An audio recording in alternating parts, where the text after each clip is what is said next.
You wake up in the middle of the night. Your bedroom is exactly where it should be. You can see the ceiling, the door, maybe a little light coming through the window. You try to move. Nothing happens. Your arms will not respond. Your legs will not move. You try to sit up. You cannot, and then something much worse happens. You get the feeling that you are not alone. There is someone in the room, maybe near the door, maybe beside the bed. Maybe you can actually see a dark figure standing there. You try to shout. Nothing comes out. The figure seems to move closer, and then suddenly, you can move again. The room is empty. This is sleep paralysis, and it creates one of the strangest questions in sleep science. How can you be awake while your body is still asleep? The answer begins with dreaming. During a normal night, your brain repeatedly moves through different stages of sleep. One of those stages is called rapid eye movement sleep, or REM sleep. REM is strongly associated with vivid dreaming. Your brain can be remarkably active during this stage. You might dream that you are running, fighting, climbing, falling. But there is an obvious problem. If your brain is generating a dream in which you are running from something, actually running across your bedroom would be dangerous. So during normal REM sleep, neural mechanisms strongly suppress activity in many skeletal muscles. This is called REM atonia. Your brain can create movement inside the dream while your actual body remains largely still. Most nights this works beautifully. You dream. Your muscles remain inhibited. Then the REM state ends.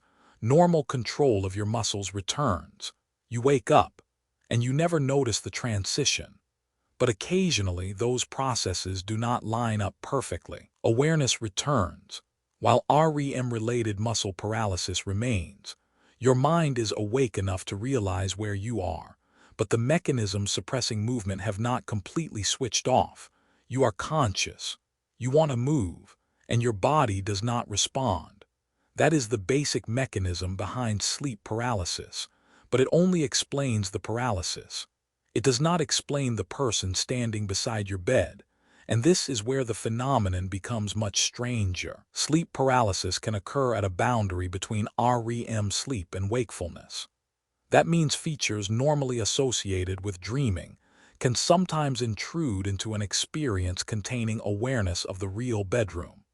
Instead of dreaming inside a completely imaginary environment, you may perceive your actual surroundings while dreamlike imagery, sounds, sensations, or beliefs are still being generated. Researchers describe hallucinations associated with sleep paralysis in several recurring patterns.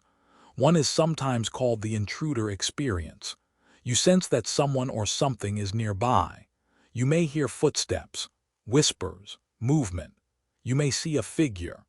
Another pattern involves pressure on the chest or difficulty breathing comfortably, sometimes accompanied by the impression that something is sitting or pressing on you.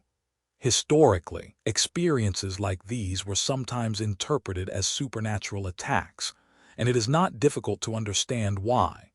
Imagine experiencing sleep paralysis hundreds of years ago. You wake up. You cannot move. You cannot call for help. Your chest feels strange.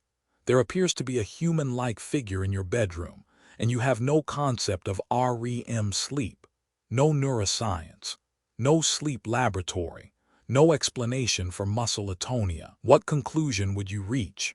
Different cultures develop different interpretations. Ghosts, spirits, demons, witches, night creatures, malevolent visitors. Even in the modern world, some people connect similar experiences with shadow people or alien encounters. But the fact that an experience feels external does not establish that an external being caused it. Hallucinations are genuine experiences generated by the nervous system. A person experiencing one is not necessarily pretending or imagining it deliberately. They may genuinely see, hear, or feel something that seems completely real. And sleep provides unusually good conditions for that to happen. Think about an ordinary dream. While you are dreaming, you can see people who are not physically present. You can hear voices produced entirely within the dream. You can walk through buildings that do not exist. Someone can touch you. You can feel afraid of something your sleeping brain created seconds earlier. And while the dream is happening, none of this necessarily feels imaginary. Now take some of that dream-generating machinery and combine it with partial wakefulness. Your real bedroom becomes the stage. Dreamlike content supplies the visitor. But there may be another reason these experiences become so frightening. Imagine waking up unable to move. Your brain immediately has a problem. Something is wrong. You attempt to move. Nothing happens. You try again. Still nothing. That situation alone can generate intense fear. And when the brain is in a state where dreamlike perceptions are still possible, fear may influence the experience that follows. Ambiguous shapes become threatening. A shadow becomes a figure. A vague sound becomes footsteps. The feeling that something is wrong becomes the feeling that something is present. Researchers are still investigating the precise neural mechanisms behind the different hallucinations associated with sleep paralysis. So we should not pretend that every detail has been completely explained. But the connection between sleep paralysis and REM sleep is well established, and the basic combination is extraordinary enough. Wakeful awareness, REM-related muscle atonia, dreamlike perception, all overlapping for a short period of time. There is another detail that makes sleep paralysis particularly disturbing. You normally trust waking up.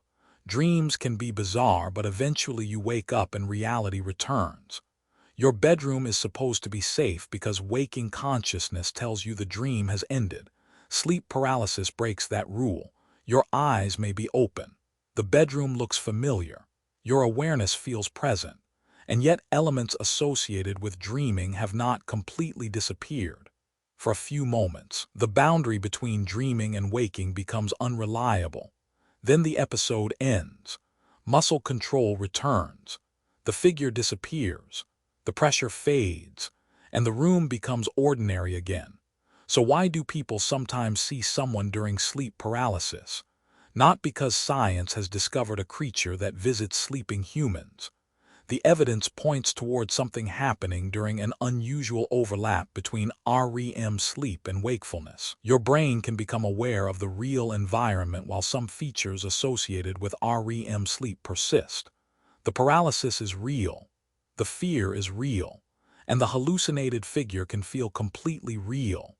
But the experience itself does not demonstrate that the figure existed outside the person experiencing it. And perhaps that is more interesting than a ghost story. Because every night, your brain performs an extraordinary transition. It creates convincing worlds, populates them with people, gives those people voices, lets you move through impossible places. Then it shuts that world down and returns you to this one. Usually the transition is so clean that you never notice it happening. Sleep paralysis gives you a rare glimpse of what happens when the boundary does not close perfectly. You wake up. The real room returns. Your consciousness returns, but for a few terrifying moments. The dream has not completely left with you.